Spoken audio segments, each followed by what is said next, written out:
Friends, welcome back to our pilgrimage through the Holy Land. I want to thank you for letting me take last week off. I was on vacation with my family, but I've been excited and looking forward to coming back and spending this holy time with you. Just as a little refresher, last time we got together, we walked around the outside of the Holy Temple in Jerusalem. That's a lot of what you're seeing here. We explored some of the mikvahs. These are the ceremonial washing places that the Jewish people would use before entering the Holy Temple. It was also because of their um, their use of these that when John the Baptist came preaching about baptism, this was not a foreign concept to them, but something that was already so much a part of their culture because of God. It's like he was preparing them for generations for that moment. And then finally, we went underground underneath the Holy Temple through the Rabbinic tunnels. And we ended in that synagogue that is still today under there, where we had a chance to worship for just a little while. Today, we are going to be going to the Wailing Wall. We are going to be going up to the Temple Mount itself. And I want to remind you that one of the main goals of this devotional series, which is really what it is so that when you read the Word of God, when you hear these stories of Christ and the stories of the Old Testament, you will have images in your mind's eye of what those places were like and are like. And therefore, it will help you as the Word of God becomes that much more alive in your reading and experience of Christ. I want to pause for a moment and take you over to this map.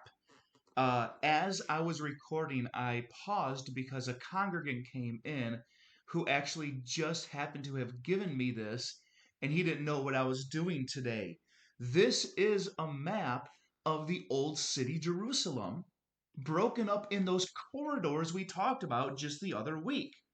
As you can see there, the blue near the bottom, that's the Jewish corridor of the old city where the 12 gates surrounding it talks about in the Old Testament. Up in the left is the purple, that is the Christian corridor. And then that larger section is today the Muslim corridor. And then that almost rectangular looking area there in the bottom right, that is where the old Holy Temple was and the Dome of the Rock is today. That is where we're about to go. But I want to take a minute for you to see this map so that you could have even more of a context of both that beautiful Old Testament city as well as what it looks like today.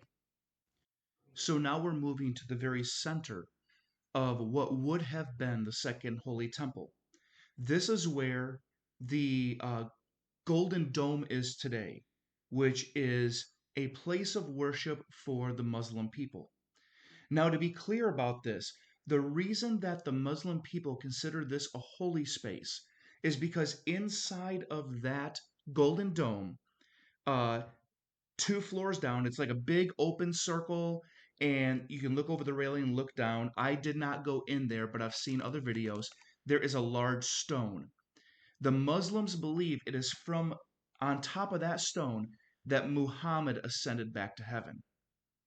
In addition, the Jewish people believe that that stone is actually where God began to create the universe. That is the central point of the universe upon which everything expanded out from when he created it. In addition, where the Golden Dome is today is where the Holy of Holies used to be in the Second Holy Temple, where the Ark of the Covenant was kept. This is part of the reason why this specific area is under such controversy around these different religions. Now, as you can see from this video, if you were to turn 180 degrees around, you see this other building. This is a Jewish mosque. And we have to remember that this part of Jerusalem is controlled by the Muslim people. Before entering the area, we had to go through a metal detector. We were told to take any crosses or symbol of Christendom we have, put it in our shirts, make sure not to bring any Bibles. I had to delete many of the pictures that I had and videos because there was armed military persons everywhere. This is such a hot spot for violence. As a matter of fact, if a Jewish rabbi or an Orthodox Jew who is the persons that wear the full Jewish garb, if they go through this area, typically they are escorted by military personnel. In This is addition, for the the Muslim Temple people Mount. to paint or draw or have in your house any picture, any image is considered a form of idolatry. This is why you can see that they use such intricate This is not the calligraphy original and floor. geometric designs all around their places of worship. This is their Our form of guide art. tells us this, and the Lastly, 200,000 this people site is that holy are to being us around and our about. Jewish friends, because if you did not know this, this is Mount Moriah. This is the place where Abraham would have taken Isaac up by the command of God to sacrifice him, and the Lord would have spared Isaac. That story, we just talked about it in dinner church just this last week in Genesis chapter 22. It is just packed with symbols of Jesus Christ and is just a vivid foretelling of his crucifixion and taking our place as sinners in death. Now, what you're starting to see is what is called the Western Wall or the Wailing Wall. This is the last wall of the Holy Temple that is still standing today in this much entirety. And as you approach it, you begin to see these washing stations right here. This is where you're supposed to come and wash your hands. You'll notice these cups have two handles. Those two handled cups you're supposed to hold with one hand and wash your hand, and then hold the other handle with the hand that is now clean and wash again the dirty hand. Just like if you remember, the mikvahs had two sets of stairs, one leading down, one leading up for that reason. And I was a little concerned. I wasn't sure if I would get in trouble for what I'm doing right here, but I didn't see any signs that said don't videotape, so I wanted to see how close I could get you to seeing a live shot of the Western Wall. If you know about this, off to the right, there is actually a screen area. Only the men are allowed on the side that I am on right now, and only women are allowed on that other side of the screen area. And what happens is people from all over the world, Jewish and Christian, take their prayers and they write them down. They fold them up and they stick them in the crevices of the holes in this wall. Um, Church family, what you're seeing right here, those are the prayers. If you remember, I invited you to write, and I took with me, and I put in the Wailing Wall. Lastly, my friends, I want to take you to this cave of sorts that I found.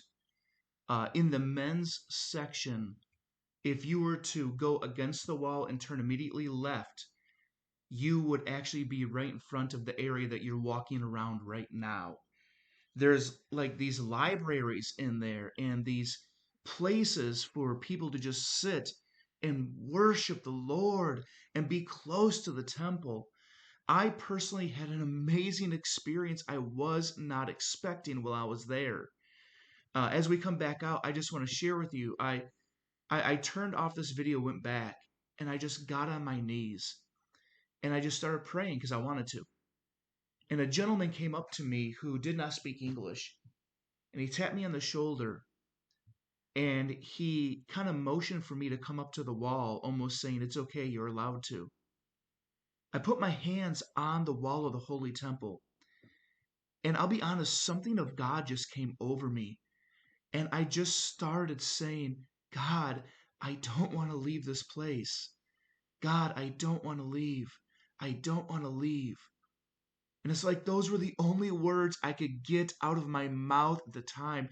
I was so overwhelmed, and it came just so unexpectedly out of the blue.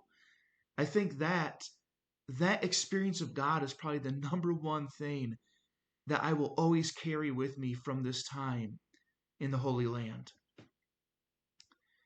As we move on, I want to show you, you can see that little kneeling altar right there. There's a crevice in the wall filled with papers. Once again, church, I want to show you that crevice. That is your prayers, Salem Methodist Church.